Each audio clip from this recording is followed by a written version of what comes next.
Hi friends, welcome to our channel. ఈరోజు video వచ్చేసి trending అవుతున్న ఎగ్ ఆమ్లెట్. దానికి కావాల్సిన అయితే 2 eggs, ఆనియన్, నెక్స్ట్ వచ్చేసి మనమైతే ఎగ్ బాయిల్ చేసుకోవాలి. ఒక ఎగ్, ఇంకొక ఎగ్ ఏమో బీట్ చేసి పెట్టుకోవాలి. అలా ఏం వేయొద్దు, నార్మల్గా బీట్ చేసి పెట్టుకోవాలి. నెక్స్ట్ వచ్చేసి చిన్న కంచుడు పెట్టుకొని ఆయిల్ పోసుకోవాలి. ఆయిల్ అనేది మనం ఎంత ఎక్కువ పోసుకుంటామో అంత మంచిగా వస్తుంది.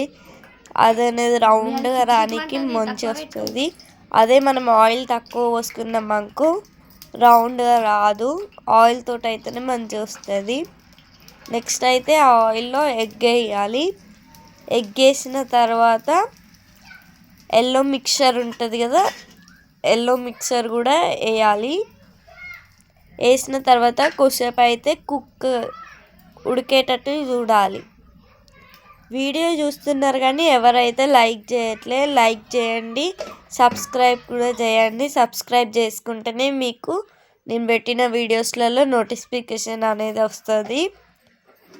నెక్స్ట్ అయితే కొంచెం కారం వేసుకోవాలి.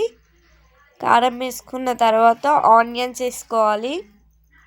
ఆనియన్స్ వేసుకున్నాక కొంచెం ఉడకనియాలి. ఉడికినాక ఫస్ట్ కొస్సలు మొత్తం తీసిన తర్వాతనే తీస్తే మనకనేది రౌండ్గా వస్తుంది.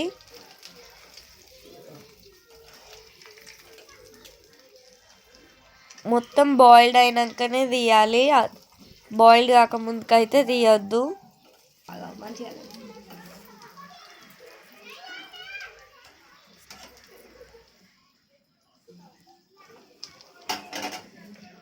ఇక్కడనైతే మేము మసాలా వేసుకుంటున్నాం. వేసుకోవచ్చు, వేసుకోరాదు.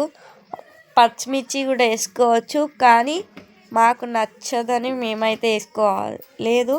అది ఆప్షన్, ఇక మన ఇష్టం. వేసుకుంటే వేసుకోవచ్చు, లేకుంటే లేదు. ఇక్కడ ఎగ్ కుక్ అయింది. మనం మెల్లిగా దింపేసుకోవాలి. మెల్లిగా దింపాలి. రౌండ్గా రావాలంటే స్లోగా దింపుతేనే మనకి రౌండ్గా వస్తుంది. ఇక్కడనైతే మా డాడీ టేస్ట్ చేస్తుండు, తిని ఎలా ఉందో చెప్తాడు. సూపర్ ఉందంట friends. Like, share, subscribe to my channel.